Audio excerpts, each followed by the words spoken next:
Hello student. आज हम पढ़ेंगे संधारिताओं का संयोजन। उसके पहले हम थोड़ी सी चर्चा कर लेते हैं संधारित क्या होता है। संधारित का मतलब ये होता है, जैसे मेरी हाथ की उंगली दिख रही है, इसका एक आकार है, लेकिन जब इसमें आवेश की मात्रा बढ़ाई जाए तो इसके आकार में बिना परिवर्तन हुए आवेश की पर्याप्त मात्रा को संचित करना संधारित कहलाता है। अब जानेंगे हम संधारिताओं का श्रेणी क्रम संयोजन, सीरीज कॉम्बिनेशन ऑफ कैपेसिटर। यानी संधारिताओं के श्रेणी क्रम संयोजन में क्या होता है पहले ये जानेंगे। इस क्रम के संयोजन में मान लीजिए संधारित्र को ऐसे डिनोट करते हैं, ये इसका होता है पहला प्लेट और ये होता है दूसरा। तो यानी इसके पहले प्लेट को किसी एक बिंदु ए से संबंधित करते हैं। इस तरह से हम तीन संधारित्र लेंगे, तीनों संधारिताओं को जोड़ेंगे श्रेणी क्रम में, और हम इसके साथ इसकी परिभाषा भी बताएंगे। श्रेणी क्रम संयोजन क्या होता है? इस प्रकार के संयोजन में पहले संधारित्र, इसका मान लिया जा रहा पहला संधारित्र C1 है, पहले संधारित्र का पहला प्लेट किसी एक बिंदु A से, दूसरा प्लेट, ये दूसरा प्लेट है इसका, दूसरा प्लेट दूसरे संधारित्र के दूसरे प्लेट, पहले प्लेट से, तथा दूसरा प्लेट अन्य किसी तीसरे संधारित्र के पहले प्लेट से, तथा इसका दूसरा B बिंदु से होकर पृथ्वी से संबंधित होता है। तो यह संयोजन हमारा कहलाता है श्रेणी क्रम संयोजन।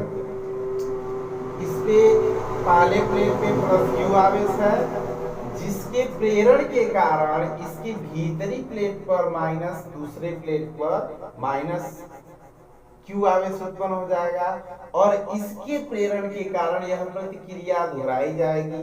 तो ये हो जाएगा हमारा प्लस Q, ये हो जाएगा माइनस Q, और फिर अगेन ये हो जाएगा प्लस Q, और ये हो जाएगा हमारा माइनस Q। ये होता है हमारा श्रेणी क्रम संयोजन। एक बार और परिभाषा की बात करते हैं। इस प्रकार के संयोजन में, ये संयोग किया गया है, इस प्रकार के संयोजन में पहला संधारित्र का पहला प्लेट किसी एक बिंदु से, तथा इस पहले संधारित्र का दूसरा प्लेट दूसरे संधारित्र के पहले प्लेट से, ये देखिए, और दूसरे संधारित्र का दूसरा प्लेट तीसरे संधारित्र के पहले प्लेट से, तथा तीसरे का दूसरा पृथ्वी बिंदु से जोड़कर पृथ्वी से संबंधित किया जाता है। तो इसमें माना हम कहेंगे कि इसमें प्लस Q आवेश है, जिसके प्रेरण के कारण पहले संधारित्र के दूसरे प्लेट पर माइनस Q आवेश उत्पन्न हो जाता है। यह प्रक्रिया दोहराई जाती है। ये इस पहले संधारित्र को C1, दूसरे संधारित्र को C2 और तीसरे संधारित्र को C3, इसके बीच का जो विभव उत्पन्न होगा ये V1 रहेगा, इसके बीच का जो विभव उत्पन्न रहेगा वो V2 होगा, और इस संधारित्र के बीच जो विभव उत्पन्न होगा वो V3 होगा। इस पूरे समायोजन का कुल विभव V है। कुल विभव कितना है? V है। तो हम जानते हैं धारिता का सूत्र C = Q/V। अगर V का मान निकालते हैं तो V = Q/C होगा ना। तो अब हम यहाँ नेक्स्ट पॉइंट में चर्चा करते हैं। पहले प्लेट के लिए हम चर्चा करते हैं, संधारित्र की किस प्लेट के लिए? पहले प्लेट के लिए, पहले प्लेट के लिए बात करते हैं। प्लेट के लिए विभव V1 है, तो V1 = Q/C1। इसी प्रकार आप देखते जाएंगे V2 = Q/, यहाँ देखिए इसका आवेश Q/ कितना? C2, तो Q/C2। अब इसकी बात करेंगे तो यहाँ Q/ कितना हो जाएगा बच्चों? C3। इसी प्रकार नेक्स्ट प्रक्रिया होगा, तो इसी प्रकार आप चाहे तो लिख सकते हैं, इसी प्रकार पुनः दोहराया जाता है V3 इक्वल टू कितना होगा बच्चों, Q/C3। यदि पूरे संधारित्र यानी कुल संधारित्र, अब यहाँ चर्चा करते हैं, यदि कुल संधारित्र इसका कितना हो, कुल कुल आवेश Q के कारण विभव भी है तो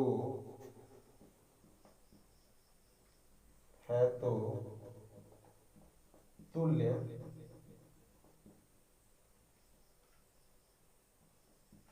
संधारित्र की